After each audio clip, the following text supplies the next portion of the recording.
বান্ধবী সারপ্রাইজ।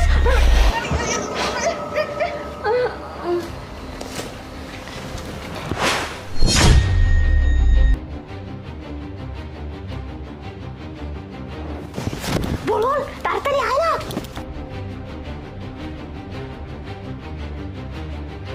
শান্তা, কাজ শেষ?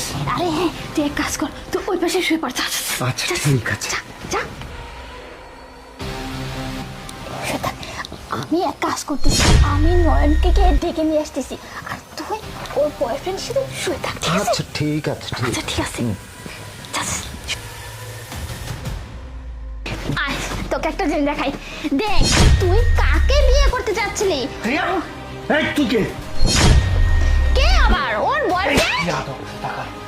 প্রিয়া, প্রিয়া, এদিকে আয়।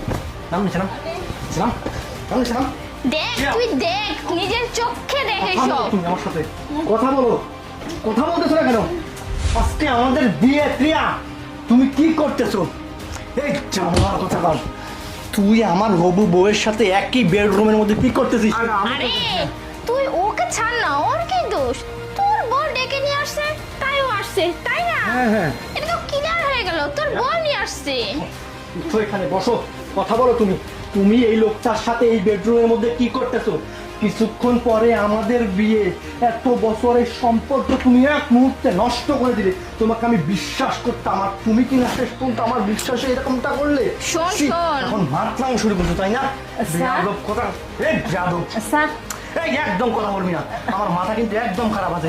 শান্তা যদি আমাকে সময় মতো না নিয়ে আসে, হ্যাঁ আমি তো সেটাই, তুই আমার কথা বিশ্বাস করিস না যে তোর বউয়ের সম্পর্ক আছে।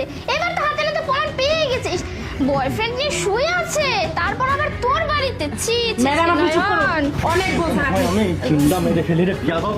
স্যার, স্যার একটু স্যার, কি করছিস তুই? স্যার আপনি মারবেন ওনাকে। আপনি দেখুন, আপনি তো বুঝতেছেন না, আমি ভিডিও করে রাখছি, ম্যাডামের কোনো দোষ নেই।